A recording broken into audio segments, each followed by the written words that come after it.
Hi hello నమస్తే అందరికీ welcome to my channel గన స్టోరీస్ వరల్డ్. ఇక స్టోరీలోకి వెళ్ళిపోదాం.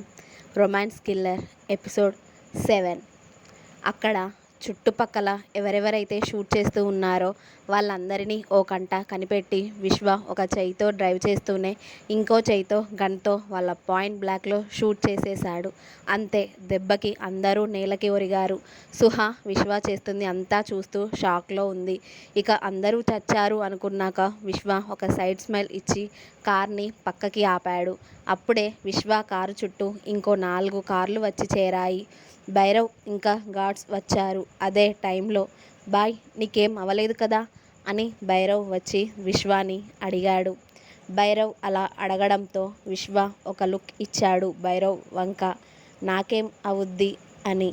అంటే అది బాయ్ వాళ్ళు సడన్గా షూట్ చేశారు కదా, ఎక్కడైనా దెబ్బలు తగిలాయేమో అని అడిగాను అంతే బాయ్ అన్నాడు భైరవ్. తగిలిన ఆ దెబ్బలు నాకో లెక్క కాదు కానీ అని సుహ వంక చూశాడు విశ్వ. సుహ ఇంకా విశ్వానే ఆశ్చర్యంగా చూస్తూ ఉంది.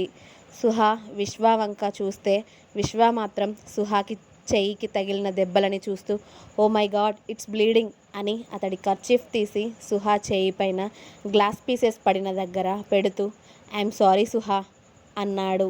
అతడి మాటలకి సుహ విశ్వ కళ్ళల్లోకి చూస్తూ భైరవ్ అతడి బాయ్ వంక ఆశ్చర్యంగా చూస్తూ ఉన్నాడు. ఎందుకంటే విశ్వ ఒకరికి సారీ చెప్పడం ఇదే మొదటిసారి కాబట్టి. ఇట్స్ ఓకే, మీరు బాగున్నారు కదా అని అడిగింది సుహ మెల్లిగా. విశ్వ ఆ మాటకి సుహ కళ్ళల్లోకి చూస్తూ హా అంటూ ఆమె కళ్ళల్లో అతడికి ఏమైనా అయ్యిందా అని ఆమె పడుతున్న టెన్షన్ని గమనించి ఇది అని చెప్పలేని అదో రకమైన ఫీలింగ్ని పొందుతూ ఉన్నాడు.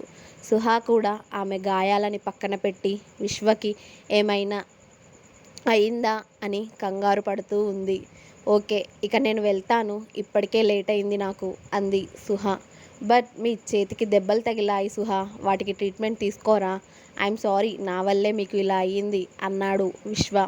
అయ్యో పర్వాలేదండి, ఇవి చిన్న దెబ్బలే కదా, తగ్గిపోతాయి, నేను వెళ్తాను అంది సుహ. వాటికి ట్రీట్మెంట్ చేయించాక నేనే మళ్ళీ మిమ్మల్ని ఇక్కడ డ్రాప్ చేస్తాను అని భైరవ్ అని పిలిచాడు విశ్వ. హా బాయ్ అని విశ్వ ముందుకి వచ్చాడు భైరవ్.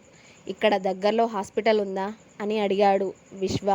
హా బాయ్, హాస్పిటల్ కాస్త దూరం కానీ కాస్త దగ్గరలో ఒక క్లినిక్ ఉంది అని చెప్పాడు భైరవ్. ఓకే అని విశ్వ సుహ పర్మిషన్ కోసం కూడా చూడకుండా కార్ స్టార్ట్ చేశాడు. సుహ కూడా ఇక విశ్వ వినేలా లేడు అని సైలెంట్ అయిపోయింది. విశ్వ కారు స్టార్ట్ అవ్వడంతో అతడి కార్ ముందు 2 కార్లు, వెనక 2 కార్లు ఫాలో అవుతూ ఉన్నాయి. క్లినిక్ రాగానే విశ్వ కార్ దిగి సుహ వైపు వెళ్ళి ఆమె కోసం డోర్ ఓపెన్ చేశాడు. విశ్వ చేస్తున్న పనులకి అతడి గార్డ్స్ ఇంకా భైరవ్ షాక్తో అతడి వంక చూస్తూ ఉన్నారు. అప్పటికే భైరవ్ సగం ఫిక్స్ అయ్యాడు సుహ అతడి బాయ్కి కాబోయే వైఫ్ తనే అని. సుహ కార్ దిగి నిలబడడంతో కమ్ సుహ అని సుహాని క్లినిక్ లోపలికి తీసుకువెళ్ళాడు విశ్వ. అక్కడ ఉన్న ఆర్ఎంపీ లాంటి డాక్టర్ విశ్వాని సుహాని చూసి చెప్పండి అని అడిగాడు. సుహ సిట్ అంటూ ఆమెను చైర్లో కూర్చోబెట్టి తనకి హ్యాండ్కి గ్లాస్ పీసెస్ గుచ్చుకొని దెబ్బలు తగిలాయి, వాటికి ట్రీట్మెంట్ చేయండి, అలాగే తనకి కాస్త కూడా పెయిన్ రాకూడదు మీరు ట్రీట్మెంట్ చేసే అప్పుడు అని అన్నాడు విశ్వ బేస్ వాయిస్లో. కానీ గాయాలు క్లీన్ చేసే అప్పుడు కాస్త పెయిన్గా ఉంటుంది కదా సార్ అన్నాడు పాపం ఆ డాక్టర్ విశ్వ కటౌట్కే భయపడుతూ. తనకి కాస్త పెయిన్గా అనిపించినా అంటూ గన్ తీసి డాక్టర్ ముందు ఉన్న టేబుల్పై పెట్టి డాక్టర్ వైపు ఒక లుక్ ఇచ్చాడు విశ్వ. పాపం ఆ డాక్టర్ ఆ గన్ని చూసి గుటకలు మింగుతూ అలాగే సార్ అంటూ మేడం మీ చేయి కాస్త ఇక్కడ పెట్టండి అన్నాడు. సుహ తన చేయిని డాక్టర్ ముందు పెట్టడంతో ఆ డాక్టర్ వణుకుతూనే కాటన్తో సుహ చేతి మీద గాయాలను క్లీన్ చేస్తూ ఉన్నాడు. విశ్వ మాత్రం సుహానే చూస్తూ ఉన్నాడు. తన కళ్ళల్లో కాస్త పెయిన్ తెలిసినా కూడా ఆ డాక్టర్ని అక్కడే వేసేద్దామని. ఆ డాక్టర్ గురించి ఆలోచించి సుహాకి కాస్త పెయిన్గా అనిపించినా కూడా తన కళ్ళల్లో కనబడకుండా జాగ్రత్త పడింది. ఆ డాక్టర్ అన్ని గాయాలు క్లీన్ చేసి ఆయింట్మెంట్ అప్లై చేసి మెడిసిన్ రాసిచ్చి సార్ అయిపోయింది అన్నాడు. హా ఓకే అంటూ అతడి బిల్ పే చేసి సుహ కమ్ అన్నాడు విశ్వ. ఇంతకుముందు విశ్వ అలా పిలిచినప్పుడు సుహా గమనించుకోలేదు, కానీ ఇప్పుడు మాత్రం తనని అలా ఓన్ చేసుకొని పిలవడంతో తెలియని ఫీలింగ్ ఒకటి ఆమెని చుట్టుముట్టింది. సుహా విశ్వ వెనకాలే వెళ్ళి, ఇక నేను వెళ్తాను, మీరు వెళ్ళండి అంది. ఇంటికి వెళ్తారా అని అడిగాడు విశ్వ. ఆహా, నేను పెళ్ళికి వెళ్ళాలి, లేకపోతే నా ఫ్రెండ్ ఫీల్ అవుతుంది అని చెప్పింది సుహా. ఓకే సుహా, మిమ్మల్ని డ్రాప్ చేసే నేను వెళ్తాను అన్నాడు విశ్వ. అయ్యో పర్వాలేదు విశ్వ గారు, నేను వెళ్ళిపోతాను ఇక్కడి నుండి, దగ్గరే కదా అంది. ఇట్స్ ఓకే సుహా, ముందు మీరు కారులో కూర్చోండి అన్నాడు విశ్వ.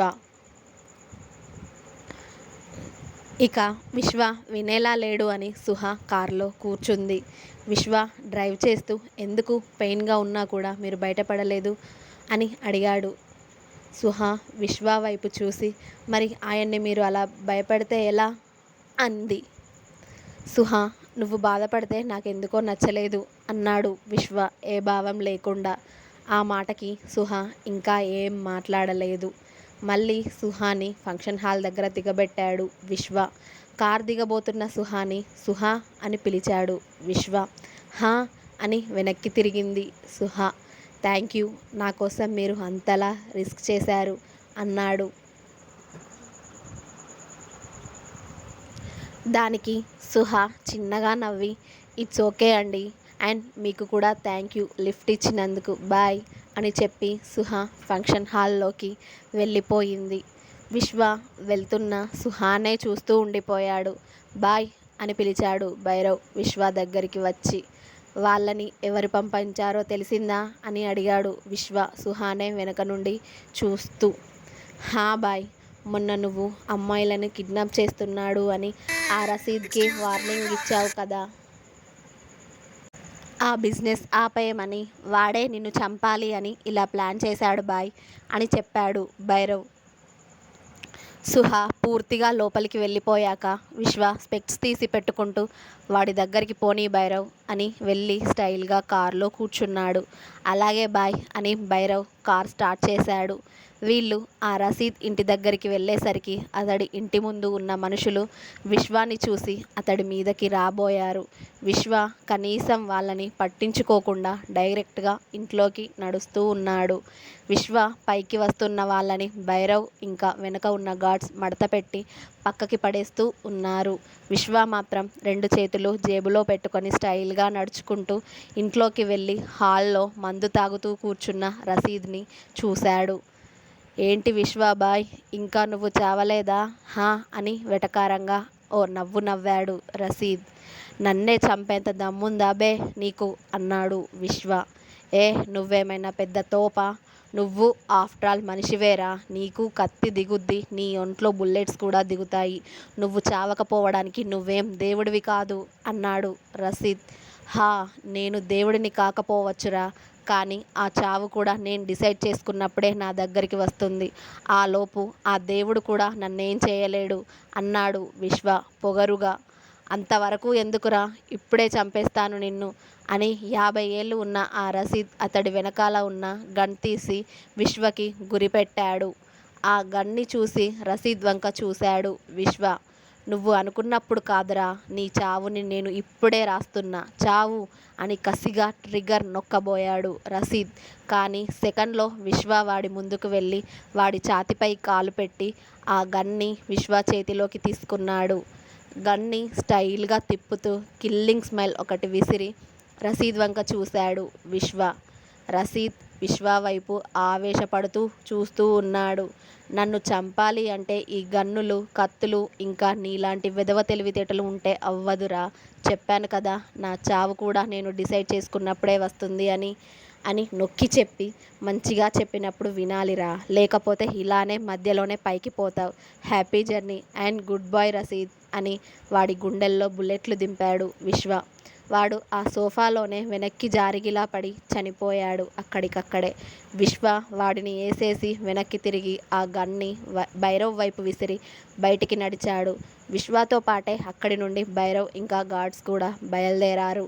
ఆ తర్వాత అక్కడ విశ్వ రసీద్ని చంపిన విషయం హాట్ టాపిక్గా మారిపోయింది. విశ్వ కూడా ఇల్లీగల్ బిజినెస్ చేస్తాడు, కానీ అమ్మాయిల జోలికి మాత్రం పోడు. ఇంకొకరిని అలా వెళ్ళనివ్వడు. విశ్వ మాట కాదు అని ఎవరైనా అలా చేస్తే వాడికి చావే గతి. వాళ్ళకి బతికి ఉండగానే నరకం స్పెల్లింగ్ రాపించి మరీ చంపి పారేస్తాడు. మనోడు తీరిగ్గా ఇంటికి వెళ్ళి హాట్ వాటర్తో ఫ్రెష్ అయ్యి అతని బెడ్పై వాలాడు. అతడు కళ్ళు మూసుకుంటే మొదటగా సుహానే అతడి ముందు ప్రత్యక్షమయ్యింది. ఓ మై గాడ్ సుహా, నువ్వు నా అటెన్షన్ అంతా లాగేస్తున్నావు తెలుసా. ఏదో మ్యాజిక్ ఉంది బేబీ నీలో. అందుకే నిన్ను చూసిన దగ్గర నుండి నా హార్ట్ ఇంకా మైండ్ ఎందుకో నా మాట వినడం మానేశాయి. ఏం చేశావు సుహా నన్ను అనుకున్నాడు. హా, లైఫ్లో ఫస్ట్ టైం ఒక అమ్మాయి గురించి ఆలోచిస్తున్నాను నేను అనుకుని, నా కోసం నీ ప్రాణాలు కూడా లెక్క చేయకుండా నన్ను కాపాడడం కోసం వచ్చావు. I like it baby. But ఈ విశ్వ ప్రాణాలతో ఉన్నంత వరకు నీ నీడని కూడా టచ్ చేసే ఛాన్స్ ఎవ్వడికి ఇవ్వను నేను. మళ్ళీ ఎప్పుడు కలుస్తావో నువ్వు నన్ను అనుకుంటూ సుహా ఊహలతోనే భోజనం చేయకుండా అలాగే పడుకున్నాడు విశ్వ. ఇక్కడ సుహా తన ఫ్రెండ్ పెళ్ళి చూసి తనని విష్ చేసి అక్కడి నుండి ఇంటికి వెళ్ళిపోయింది ఆటోలో. వామ్మో, నా స్కూటీ అసలు అక్కడే ఉంది కదా, రేపు వెళ్ళి తెచ్చుకోవాలి అనుకుని ఫ్రెష్ అయ్యి భోజనం పెళ్లి దగ్గరే తినేయడంతో డోర్స్ అన్నీ లాక్ చేసుకొని బెడ్రూమ్కి వెళ్ళి బెడ్ మీద పడిపోయింది. తను అలా పడడంతో తన చేయికి ఉన్న గాయాలు మంట పుట్టడంతో ఆవ్ అంటూ ఆ చేతిని రుద్దుకుంటూ సరిగ్గా పడుకొని విశ్వ మాటలని తలుచుకుంది సుహా. తనకి కాస్త పెయిన్గా అనిపించినా కూడా నిన్ను వేసేస్తా అని విశ్వ డాక్టర్ని బెదిరించడం గుర్తుకు వచ్చి తనలో తనే నవ్వుకుంది. హా విశ్వ గారు, పాపం ఎవరైనా అలా బెదిరిస్తారా? అసలు ట్రీట్మెంట్ చేసే అప్పుడు పాపం ఆ డాక్టర్ని చూడాలి, ఆయన చేతులు కూడా వణికాయి. ఆయన్ని అంతలా భయపెట్టేశారు మీరు అనుకొని, అయినా అసలు మీకు ఏదో అవ్వబోతుంది అని నాకు ముందే ఎలా తెలిసింది? నా హార్ట్ అంత గట్టిగా కొట్టుకోవడం వల్లే మీ వైపు చూశాను. ఆ టైంకి నేను రాకపోయి ఉంటే అమ్మో ఏం జరిగి ఉండేది ఊహించడానికి కూడా భయంగా ఉంది విశ్వగారు. మిమ్మల్ని మీరు రక్షించుకోగలరు అని తెలుసు నాకు, కానీ ఆ టైంలో నాకు ఇంకా వేరే ఏది ఆలోచించాలి అనిపించలేదు. మిమ్మల్ని ఫస్ట్ కాపాడాలి అని అనిపించింది. అయినా అదేంటండి వాళ్ళని అలా చంపేశారు? కిల్లర్ తెలుసా మీరు అంటూ, హా కిల్లర్, విశ్వ కన్నా కిల్లర్ అనే పేరు మీకు సెట్ అవుతుందండి అని ఆ రోజంతా విశ్వ గురించి ఆలోచిస్తూ నిద్రలోకి జారుకుంది సుహా. సుహా ఉదయాన్నే లేచి ఇంట్లో పనులన్నీ కంప్లీట్ చేసుకుని ఆఫీస్కి రెడీ అయ్యింది. ముందుగా తన స్కూటీ తీసుకొచ్చుకోవాలని డిసైడ్ అయ్యి ఇంటికి లాక్ చేసి బయటికి వచ్చింది. అప్పుడే భైరవ్ సుహా ఇంటి ముందుకు వచ్చి తన స్కూటీ తాళాలు సుహా చేతిలో పెట్టాడు. సుహా ఆశ్చర్యంగా భైరవ్ వంక చూస్తే, మేడం, మా విశ్వబాయ్ మీకు మీ స్కూటీని మీ ఇంటి దగ్గర పెట్టమని చెప్పారు. అదిగోండి మీ స్కూటీ బయట ఉంది అని చెప్పాడు భైరవ్. విశ్వ పేరు వినగానే అని ఆయనకి నా ఇంటి అడ్రస్ ఎలా తెలుసు అనుకుంది సుహా. సుహా ఆలోచిస్తూ ఉండేసరికి, మేడం నేను వెళ్తున్నాను అని చెప్పి అక్కడి నుండి వెళ్ళిపోయాడు భైరవ్. సుహా ఇంకా ఆశ్చర్యంగా తన చేతిలో ఉన్న తాళాలను చూస్తూ చిన్నగా నవ్వుకొని ఆమె స్కూటీ స్టార్ట్ చేసి ఆఫీస్కి వెళ్ళిపోయింది. అలా 20 రోజులు గడిచిపోయాయి. విశ్వ అతడి వర్క్లో, సుహా తన వర్క్లో బిజీగా ఉన్నారు. కానీ ఒకరి ఆలోచనల్లో ఒకరు నిలిచి ఉన్నారు. అలా ఒకరోజు సుహా కొన్ని కాస్ట్యూమ్స్ కోసం తన ఊరి నుండి సిటీకి వెళ్ళవలసి వచ్చింది. అక్కడ తనకి కావాల్సినవన్నీ తీసుకొని మళ్ళీ తన ఊరికి రిటర్న్ అయ్యింది. అప్పటికే సాయంత్రం అయిపోయింది. అలా తను వస్తూ ఉండగా రాత్రి 7 గంటల ప్రాంతంలో రహదారి అంతా నిర్మానుష్యంగా ఉంది. అసలు ఒక్క వెహికల్ కూడా తనకి కనబడలేదు. స్వతహాగా సుహా కాస్త ధైర్యవంతురాలు అవ్వడంతో తనకి భయం ఏమీ అనిపించలేదు. అలా తను వెళ్తుండగా రోడ్డు మధ్యలో 4 కార్లు ఆగి కనిపించాయి తనకి. ఈ కార్లేంటి ఇక్కడ ఆగాయి అనుకుంటూ మెల్లిగా ఆ కార్లని దాటుకొని ముందుకు వచ్చింది. అక్కడ జరుగుతున్న సన్నివేశాన్ని చూసి సుహా కళ్ళు ఆశ్చర్యంతో పెద్దవి అయ్యాయి. ఇంకెవరో కాదులేండి అక్కడ ఉంది, మన డాన్ బాబే. ఒకడు అక్కడ నుండి పారిపోవాలని గింజుకుంటూ ఉంటుంటే గార్డ్స్ ఇద్దరూ కలిసి వాడిని ఎటూ కదలకుండా పట్టుకున్నారు. మన విశ్వబాబు మాత్రం వాడినే చాలా సీరియస్గా చూసి భైరవ్ వంక చూశాడు. భైరవ్ విశ్వ చూపులకి అతడి చేతిలో గన్ పెట్టాడు. అంతే, విశ్వ ఆ గింజుకుంటున్న వాడి తలకి గన్ ఏం చేసి, ఎవడి కోసమో నా దగ్గర పనిచేస్తూ నా విషయాలు వేరే వాళ్ళకి చేరవేస్తూ నన్ను మోసం చేయడం తప్పురా, నేను దేనికైనా సహిస్తాను కానీ నమ్మక ద్రోహాన్ని అస్సలు సహించను అని వాడిని షూట్ చేసేశాడు. వాడు చనిపోవడం, సుహా కిల్లర్ అనడం ఒకేసారి జరిగాయి. ఆ సమయంలోనూ సుహా వాయిస్ విశ్వ చెవులకి మధురంగా తాకింది. ఇంకా ఉంది.